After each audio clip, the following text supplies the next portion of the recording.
Hello, good morning students. Today we have discussed the identifier on this video and literals. So let's start the video.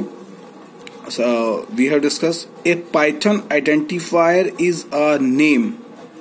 यानी कि जो Python के identifiers हैं वो क्या हैं, एक name है.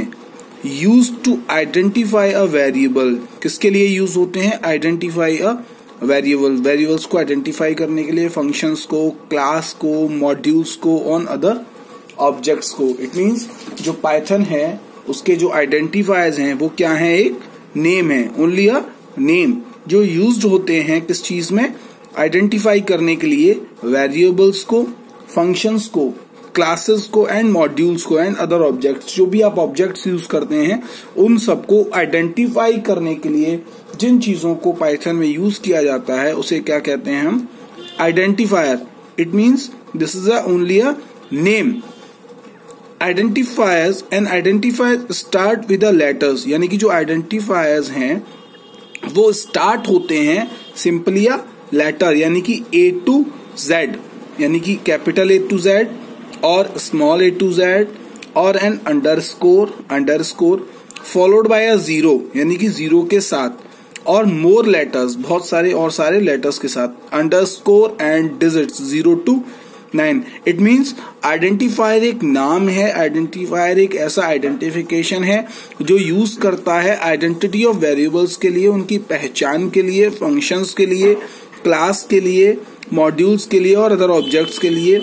ये किस किस से स्टार्ट होते हैं, कैपिटल A to Z से स्टार्ट होते हैं और स्मॉल A to Z से स्टार्ट होते हैं और अंडरस्कोर से स्टार्ट होते हैं, फॉलोड बाय जीरो के साथ, और मोर लेटर्स, अंडरस्कोर और डिजिट 0 to 9. सो नेक्स्ट आगे देखते हैं हम. Variables name must only be a non keyword.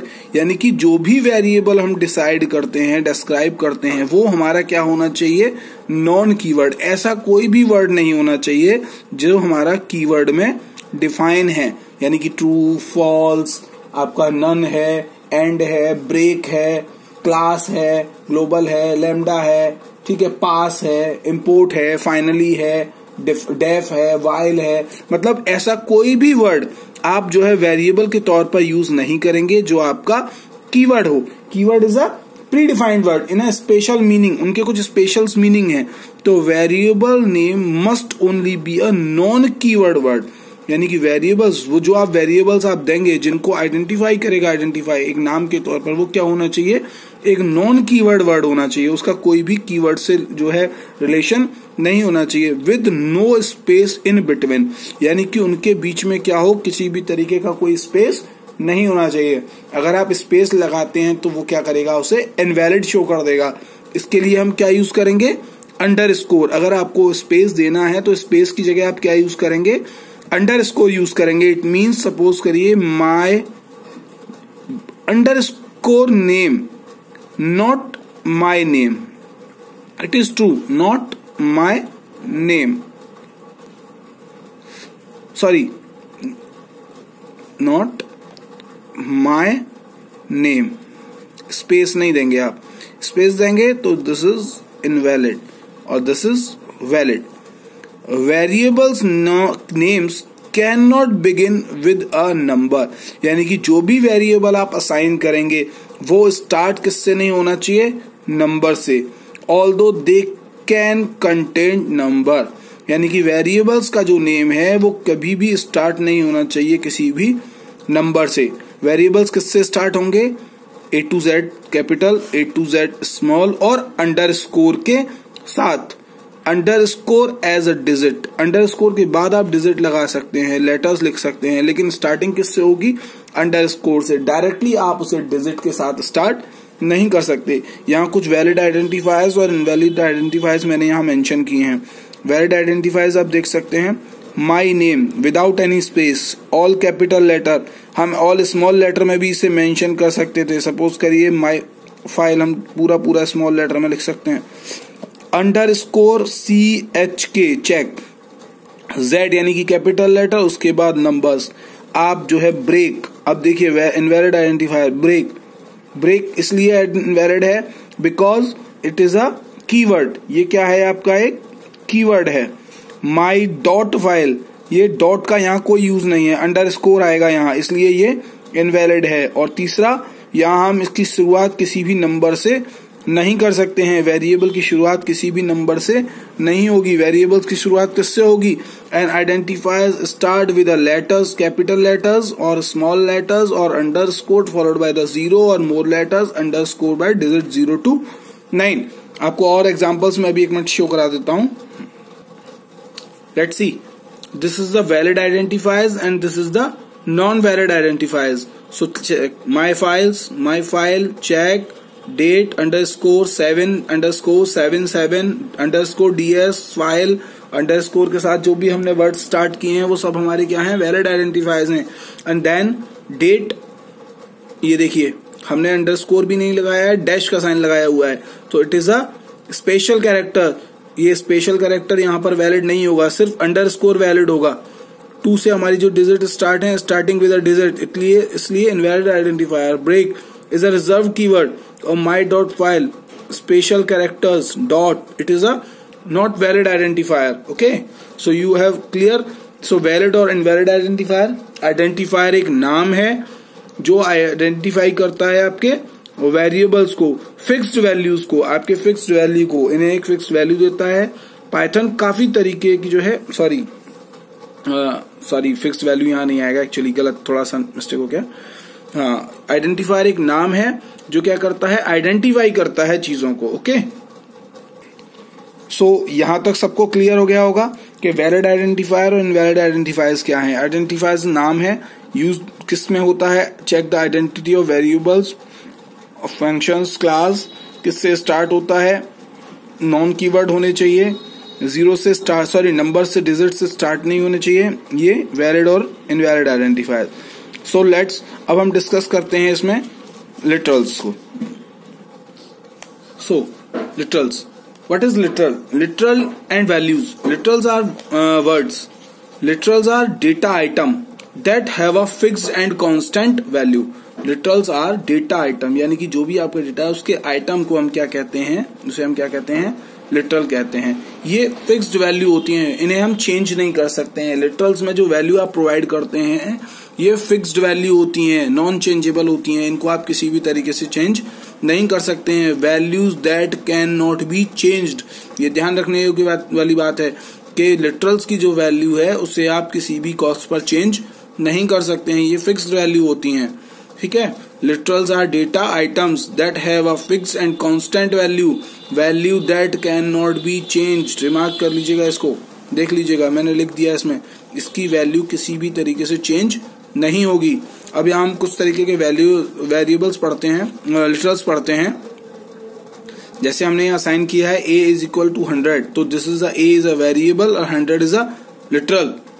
सो अब हम यहाँ देखते हैं कुछ 4 टाइप्स ऑफ लिटरल्स को, जिसमें फर्स्ट हम देखेंगे स्ट्रिंग लिटरल, सेकंड हम देखेंगे न्यूमेरिक लिटरल्स। न्यूमेरिक लिटरल्स में हम कुछ पार्ट्स पढ़ेंगे, जिसमें पहला पढ़ेंगे हम इंटीजर, दूसरा पढ़ेंगे हम फ्लोटिंग पॉइंट, तीसरा पढ़ेंगे हम कॉम्प्लेक्स एंड फोर्थ इसमें हम पढ़ेंगे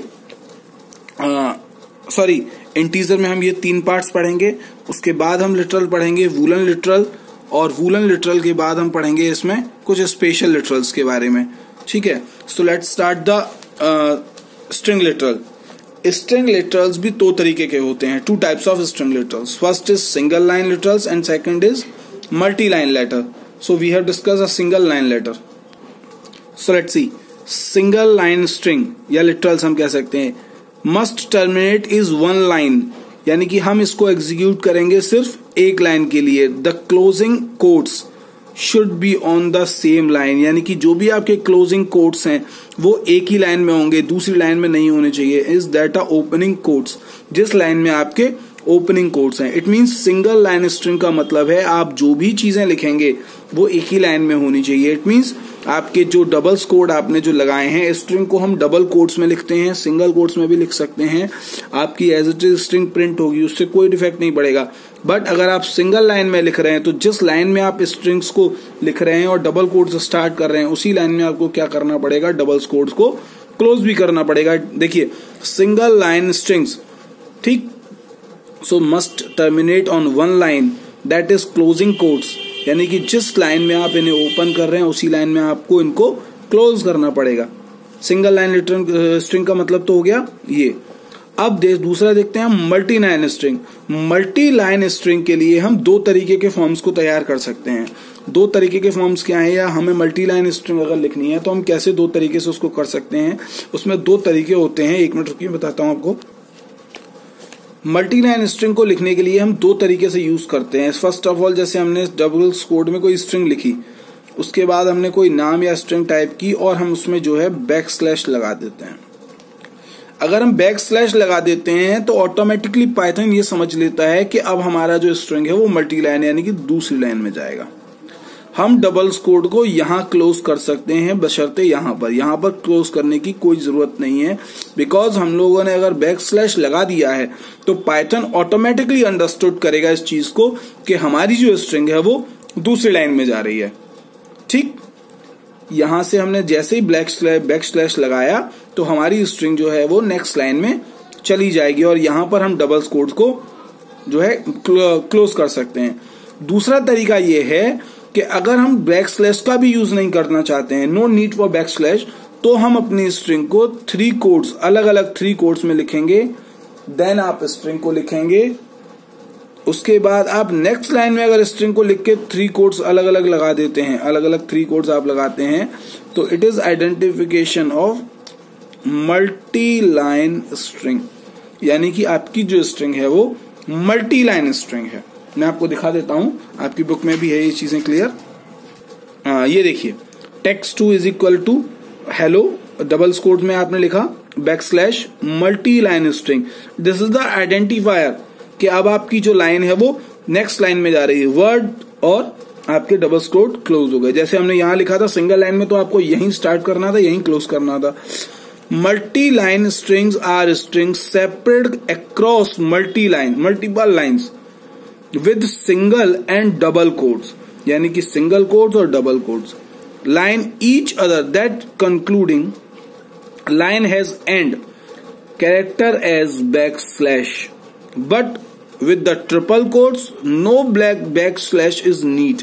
अगर आप जो है ट्रिपल कोट्स लगाते हैं तो बैक स्लैश की नीड आपको नहीं है। At the end of intermediate line, आप जिस लाइन में जहां चाहें ट्रिपल कोट्स लगाकर उसे आप वहां पर मेंशन कर सकते हैं। मल्टी लाइन स्ट्रिंग में आप जो है डबल कोट्स लगाइए, हेलो बैक स्लैश, और वर्ड लिख दीजिए नेक्स्ट लाइन में, देन प्रिंट करा दीजिए, आपकी जो स्ट्रिंग है वो प्रिंट हो जाएगी। और अगर बैक स्लैश का भी यूज नहीं करना चाह रहे हैं तो सीधे सीधे तीन कोड्स लगाइए, लाइन लिखिए, स्ट्रिंग लिखिए, then back slash triple quotes के थ्रू उसको क्लोज कर दीजिए। तो ये होते हैं आपके सिंगल लाइन स्ट्रिंग्स और मल्टी लाइन स्ट्रिंग्स। यहां तक किसी को किसी तरीके की कोई प्रॉब्लम नहीं होगी, क्योंकि बहुत अच्छे से और बड़ी सिंपल लैंग्वेज में, जिससे आपको जो है एक एक चीज बड़ी क्लियरली समझ में आए, उस तरीके से मैंने आपको ये चीजें बड़े आसानी से और सिंपल लैंग्वेज में मेंशन कर दी हैं, आपको एक्सप्लेन कर दी हैं। So let's discuss the second literal. Second literal is numeric literal. Numeric literal मतलब नंबर से। हम जब न्यूमेरिक लिटरल्स की या न्यूमेरिक वैल्यूज की बात करते हैं तब हम बात करते हैं नंबर्स की, यानी कि वैल्यूज की। यहां पर हम चार तरीके की न्यूमेरिक फॉर्म्स को देखते हैं, जिसमें first is binary, second is decimal, third is octa form, fourth is hexadecimal. First is binary, second is decimal, third is octal form, fourth is hexadecimal form. So हम देखते हैं न्यूमेरिक लिटरल्स में binary form कैसे लिखी जाती है। Numeric literals में जब हम बाइनरी फॉर्म लिखते हैं तो स्टार्ट विद 0b। 0 मतलब नंबर और b इट मीन्स बाइनरी, यानी कि अगर आपको बाइनरी फॉर्म लिखनी है और ये सिर्फ और सिर्फ 0 और 1 के साथ होगी। जब भी आप बाइनरी नंबर लिखेंगे, अगर आप लिखते हैं x is equal to 0b और ब्रैकेट में लिख देते हैं 2 3, तो ये इनवैलिड आ जाएगा, क्योंकि बाइनरी नंबर तो 0 और 1 ही है। तो यहाँ आप 0 और 1 ही लिखेंगे, तभी ये इसको समझिएगा कि ये हमारे क्या है, बाइनरी नंबर्स हैं। सो बाइनरी नंबर की क्या फॉर्म है हमारी, स्टार्ट विद 0b, 0b 1 और 0। नेक्स्ट इज, अब यहां पर ये सब जो हमारे पॉइंट आएंगे ये आपको अभी बता देते हैं हम आगे। इंटीजर हैं ये सब, इंटीजर में पढ़ रहे हैं हम इस पार्ट को। इंटीजर क्या होता है, signed integer often called just integer values आती हैं इसमें, आर पॉजिटिव और negative whole numbers with no decimal point, यानी कि इंटीजर वैल्यूज वो होती हैं जिसमें किसी तरीके का कोई डेसिमल नंबर या डेसिमल पॉइंट नहीं होता, ये सब हमारी वही हैं। बाइनरी फॉर्म स्टार्ट विद 0 भी 0 और 1। डेसिमल फॉर्म स्टार्ट विद 0 यानी कि डिजिट, सीधा 0 to 9। अगर आप डेसिमल वैल्यू लिखते हैं तो x इज इक्वल टू आप 1 to 9 या 0 to 9 सिंपली लिख सकते हैं। आपको किसी भी इस तरीके की वैल्यू को डिफाइन करने की नीड वहां नहीं होगी कि 0 1 डिफाइन करना है या अदर कुछ डिफाइन करना है या 0 भी डिफाइन करना, 0 to 1 because decimal number is starting for 0 to 9, 0 to 9। Next is octal form. Start with O, 0 O. Start with 0 O. 0 followed by the letter O. यानी कि O is octal। अब 0 to 8 क्या होता है? 0 to 7 सॉरी 0 to 7। अब आप जो values लिखेंगे वो लिखेंगे आप अपनी x is equal to 0 O। अब आपको अपनी वैल्यूज जो भी लिखनी है वो आप लिखेंगे, लेकिन कहां तक होनी चाहिए? वो सिर्फ 7 तक। अगर आपने 8 और 9 और ये सब लिख दिया तो वो उसको एरर दे देगा वहां पर, क्योंकि जो वैल्यूज कहां तक एक्सेप्ट करेगा ऑक्टल की को 0 से 9 तक की वैल्यूज को एक्सेप्ट करेगा। Next is hexadecimal form. Hexadecimal form start with 0x, इसी तरीके से followed by the letter x। सो ये क्या होगी? 0x। अब इसमें क्या होता है? 0 to 9 A to F, A to F यानी कि 10 11 12 जब हम बढ़ते हैं तो वो कहां तक बढ़ती है? A to F तक बढ़ती है हेक्साडेसिमल। ये इनको कन्वर्ट कर देगा आपके नंबर्स को। जब आप इसको यहां इसमें लिखेंगे तो वो कन्वर्ट बाइनरी नंबर में करके आपको रिजल्ट दे देगा। सो न्यूमेरिक लिटरल्स आपको समझ में आ गए होंगे। न्यूमेरिक लिटरल्स क्या होते हैं? जिसमें आप इन वैल्यूज को लिखते हैं। Second thing is floating numbers या फ्लोटिंग लिटरल्स। फ्लोटिंग लिटरल्स होते हैं decimal point values. Decimal point values का मतलब होता है एग्जाम्पल फॉर 0.17, यानी कि जहां पर पॉइंट में वैल्यू आना स्टार्ट हो जाए वो होती है हमारी डेसिमल वैल्यू। इसी में फ्लोटिंग लिटरल्स में हमारा एक और फॉर्म होता है, वो होता है हमारा exponent form. It means suppose करिए 0.17 ई, यहां पर ई जो है वो क्या है? एक्सपोनेंट का साइन है, यहां हम ई लगाएंगे एक्सपोनेंट में, और this is the power form. आप सब लोग समझते होंगे एक्सपोनेंट फॉर्म, आप सबने देखी होगी, मैथ्स में भी पढ़ा होगा आपने एक्सपोनेंट फॉर्म क्या होती है वो। ई इज अ एक्सपोनेंट और ये हमारी पावर है।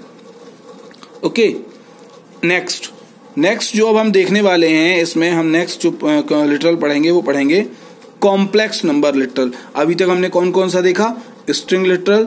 स्ट्रिंग लिटरल में आपने देखे single line strings, multi line strings. उसके बाद आपने देखा न्यूमेरिक लिटरल्स। न्यूमेरिक लिटरल्स में आपने देखा बाइनरी फॉर्म स्टार्ट विद 0 भी 1 0, decimal form start with digit 0 to 9, octal form start with 0 O, 0 followed by the letter 0 1 to 7।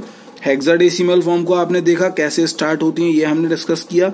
Start with OX, 0 followed by the X, ठीक है। उसके बाद आपने देखा फ्लोटिंग लिटरल्स क्या होते हैं। फ्लोटिंग लिटरल्स वो लिटरल्स हैं जहां पर हम वैल्यूज को पॉइंट में लिखते हैं। एक्सपोनेंट फॉर्म में हम एक्सपोनेंट फॉर्म्स को कैसे लिखते हैं वो चीजें आपने देखी, 0.17 E to 5। अब हम देखते हैं कॉम्प्लेक्स नंबर। एक चीज आप लोग समझते होंगे, कॉम्प्लेक्स नंबर में जब हम वैल्यूज को लिखते हैं मैथ्स में, वहां x प्लस y तो हम उसके साथ i लिखते हैं, बट पाइथन में जब हम लिखते हैं तो यहां हम i की जगह पर लिखते हैं j को। i नहीं लिखते, वहां पर i की जगह हम लिखते हैं j, ये ध्यान रखिएगा। An complex number is represented by double quote x plus y j. Python में हम जब भी हम जो कॉम्प्लेक्स नंबर हैं वो हम मेंशन करते हैं तो वो लिखते हैं x प्लस वाई जे से। Python convert the real number x and y into complex using the function complex x and y, यानी कि जो पाइथन है वो कन्वर्ट करता है रियल नंबर्स को x एंड y को कॉम्प्लेक्स यूजिंग फंक्शंस में, यानी कि x एंड y में। इस तरीके के फंक्शन में जो कॉम्प्लेक्स नंबर है पाइथन जो उसे क्या करता है?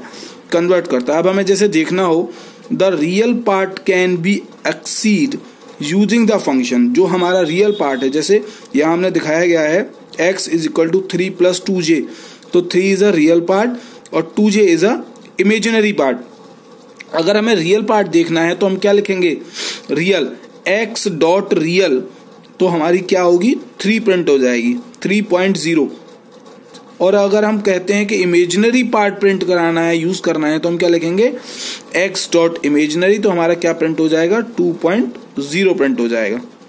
So the real part can be exceed using the function real and imaginary part is using या exceed to img bracket।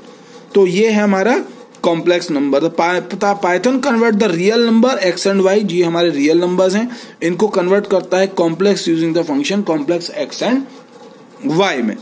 Clear? तो यहां तक हमने अभी आप लोगों के साथ डिस्कस किया कि लिटरल्स क्या हैं। लिटरल्स में हमने स्ट्रिंग बताया, आपको न्यूमेरिक लिटरल्स बताया। न्यूमेरिक लिटरल्स में हमने आप लोगों को इंटीजर पढ़ा, फ्लोटिंग पढ़ा और कॉम्प्लेक्स पढ़ा। अब हम अगला जो है लिटरल वो पढ़ने जा रहे हैं, वो है हमारा वूलन लिटरल। वूलन लिटरल्स में क्या होता है, कंडीशंस को सिर्फ चेक किया जाता है या देखा जाता है कि कंडीशन क्या है, ट्रू है या फॉल्स है। A boolean literal in Python is use to represent, यानी कि ये यूज किया जाता है सिर्फ रिप्रेजेंट के लिए, one of the two boolean values, कोई भी दो वूलियन वैल्यूज को, दैट इज ट्रू और फॉल्स, यानी कि वैल्यूज क्या हैं, ट्रू और फॉल्स हैं। इट मींस वूलियन वैल्यूज क्या चेक करती हैं, कंडीशंस को चेक करती हैं, कंडीशन एज ट्रू और false. Okay, so next is special literal can none. हमारा जो एक लास्ट लिटरल है वो है नन, यानी कि स्पेशल लिटरल है। Python has one special literal which is none. ये जब यूज होता है जब किसी तरीके की वैल्यूज हम वहां प्रोवाइड नहीं करते हैं, यानी कि वैल्यू वहां नहीं हो। The none literal is use to indicate absence of value in program, यानी कि वहां पर इंडिकेट करता है वो उस चीज को जहां पर वैल्यू है ही नहीं किसी प्रोग्राम में। Absence of value in a program, x is equal to none. Clear? So मैं समझूंगा कि मैंने जितना भी डिस्कस आज इस वीडियो में किया, आपको उन सब चीजों से काफी सारी चीजें समझ में आई होंगी कि आइडेंटिफायर क्या है। जैसा आप लोगों ने पहले पढ़ा है, आप लोग अच्छे से जानते होंगे, और मैंने इसको जो रिवीजन आप लोगों को दिया है उससे आपकी चीजें और अच्छे से थोड़ी सी समझ में आई होंगी। तो थैंक यू सो मच, और इन सब चीजों को आप नोट करिएगा अपने पास, ये आपके फ्यूचर में जो है काम आएंगी। बेसिक बिल्कुल बेसिक नोट्स हैं आपके पास, और बहुत अच्छे से आप लोग समझ सकते हैं इन चीजों को। एक बार में पढ़ के आपको एग्जाम पर्पस में बहुत मदद करेंगे ये नोट्स। इसमें हमने आइडेंटिफायर्स और कंप्लीट लिटरल्स को जो है डिस्क्राइब किया है। नेक्स्ट वीडियो हम जो आप लोगों के साथ शेयर करेंगे उसमें होंगे हमारे ऑपरेटर एंड पंक्चुएशंस, कि ऑपरेटर्स क्या होते हैं, जिसमें हम पढ़ेंगे arithmetic operators, bitwise operators, shift operators. Operators को हम लोग डिस्कस करेंगे, arithmetic operators, bitwise operators, shift operators, identify operators, identity operators, relational operators, logical operators, assignment operators, membership operators. एक ऑपरेटर और हम आप लोगों को बताएंगे, वो हमने अभी इसमें डिस्कस नहीं किया है आपके साथ। So thank you so much. आप लोग इस वीडियो को अच्छे से देखें। अगर किसी भी तरीके का कोई डाउट हो तो प्लीज कमेंट में या मुझे मैसेज करके उसका सॉल्यूशन लें। Thank you so much.